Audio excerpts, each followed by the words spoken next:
Tidak terasa kita sudah tiba di segmen keempat. Pemirsa masih bersama Kak Madia, seorang penulis, pendongeng, mahasiswa dan juga ibu rumah tangga. Nah, kita kembali lagi nih, lanjut tadi, kerja sebagai perawat di luar negeri. Itu sayang sekali kalau informasi seperti ini tidak disebarkan dan bagaimana meluruskan stigma ya atau stereotip dari orang-orang yang hanya katanya kalau ke luar negeri itu jadi pembantu, disetrika dan sebagainya. Itu bagaimana? Bisa dilanjutkan Kak? Silakan. Iya, jadi pengalaman bekerja di luar negeri itu juga membuka wawasan baru buat saya bahwa yang namanya pekerja dulu kan istilahnya TKW ya, atau TKI, tenaga kerja Indonesia, tenaga kerja wanita. Ternyata itu ada sektor formal dan informal ya, yang banyak tersebar berita duka yang kita terima itu ya kebanyakan adalah orang-orang yang bekerja di sektor informal, kemudian latar belakang pendidikannya juga tidak mencukupi, rendah, bahkan skill kerjaan, skill bahasa. Betul. Dan pada saat itu kan orang-orang masih belum tahu haknya. Nah, beruntungnya saya bekerja sebagai tenaga kesehatan di luar negeri itu, ini sektor formal, kemudian dilindungi hukum, tempat tinggalnya juga masya Allah nyaman sekali. Jadi akhirnya saya kemudian bertemu dengan para pekerja imigran juga dari luar, dan mereka itu hidupnya nyaman sekali karena mereka bekerja sebagai guru, jadi engineer, jadi pengasuh lansia. Pokoknya mereka orang-orang yang bekerja. Boleh tahu itu di mana, Kak? Di mana dan negara apa dan kotanya apa gitu? Iya. Ini kalau orang mau bilang percaya atau tidak percaya ya, saya ada di negara yang paling sering banyak beritanya. Saya ada di negara Arab Saudi, di Provinsi Jisan. Dekat sekali dari perbatasan negara Yaman.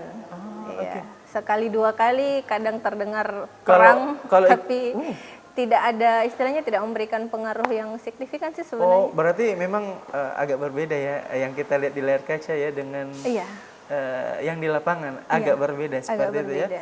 Nah, bagaimana dengan cuaca di sana Kak? Apa memang kering, tandus, panas atau malah dingin atau seperti apa Kak? Wah, Masya Allah, ini juga kalau menurut saya cuaca di Jisan itu 11-12 sama Makassar sih sebenarnya.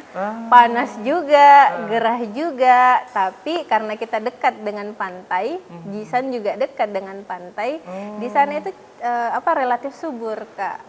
Jadi makanan yang tumbuhan yang ini ada di sekitar kita itu bisa juga ditemukan di sana. Saya ketemu pisang dan kangkung di sana. Really? Iya. Ada kangkung, ada pisang ada tumbuh. Kangkung tumbuh di situ. Oh, bayangan orang gurun pasir nih. Oh, iya. Ternyata ada. Mangga juga ada. Mangga ada. 3 hal ini yang pas saya ketemu, rasanya jadi kayak pulang kampung. Subur. Subur. Wow. Subur. Bahkan itu dekat dari sebuah perkebunan bunga. Jadi orang-orang di sana itu kalau membesuk pasien ke rumah sakit, mereka bawa buah, bawa bunga. Iya. Kelihatan romantis sekali ya. Oke, baik. Ini pertanyaannya lebih ke personal lagi nih. Kan kita ada di sebuah program yang namanya Bukan Perempuan Biasa. Iya, Kak. Nah, pertanyaannya pasti relate dengan perempuan dong. Nah, gimana nih Kak Madia melihat peran perempuan saat ini, utamanya di zaman sekarang nih? Bagaimana Kak Madia melihat hal tersebut? Iya. Kalau saya pribadi dengan kacamata milenial ya, ya saya kan kelahiran 85. saya melihat bahwa Masya Allah kita hidup di zaman yang sudah serba digital. Kemudian juga yang paling patut disyukuri itu adalah keterbukaan akses informasi dan akses pendidikan. Ya, saya boleh bilang bahwa diri saya hari ini merupakan produk dari ibu saya. Padahal ibu saya itu tidak mengenyam pendidikan yang tinggi, hanya sampai SMP. Hanya saja akses pendidikan untuk beliau dan teman-temannya di masa itu kan sebenarnya tidak seluas sekarang. Dulu kalau tidak sekolah tidak dapat informasi. Masya Allah sekarang orang mungkin bisa homeschooling, tapi akses membaca, perpustakaan di mana-mana, internet ada di genggaman, orang bisa belajar. Dulu indikator kepintaran itu adalah sekolah. Sekarang kan indikator kepintaran adalah belajar. sampai muncul program Merdeka Belajar kan, ya. Bahkan belajarnya sudah bisa lewat Zoom. Boleh dari mana saja ya kan, ya Nah, virtual maupun virtual. secara langsung. Nah, saya merasa bahwa perempuan zaman sekarang itu hanya tinggal memilih sebenarnya.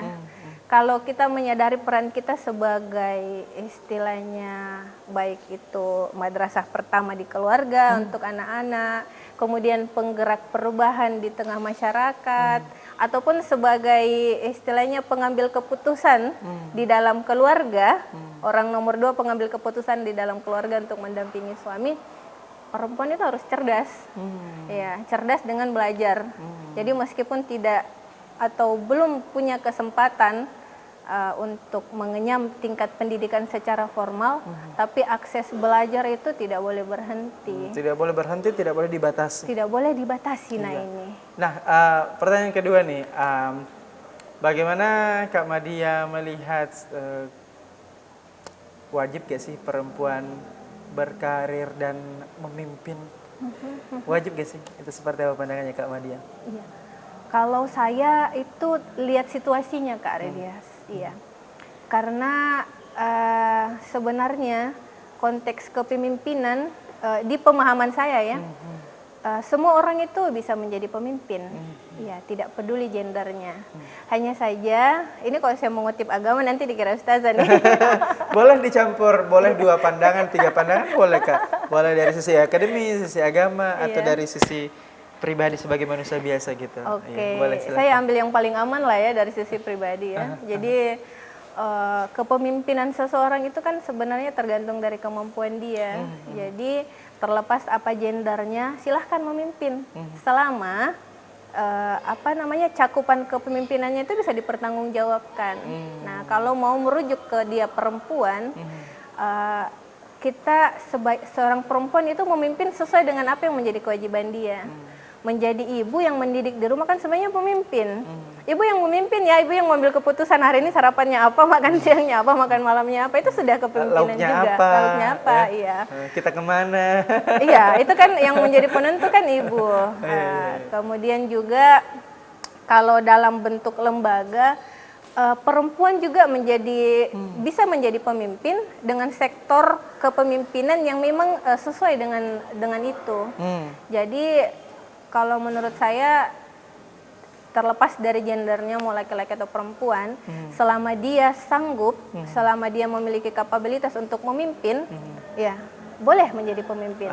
Tetapi jangan sebaiknya tidak mengambil tanggung jawab kepemimpinan ketika tidak memiliki kapasitas atau kapabilitas di bidang itu. Oke, baik, kita akan kembali pemirsa, stay tune on Net TV Susul, don't go anywhere.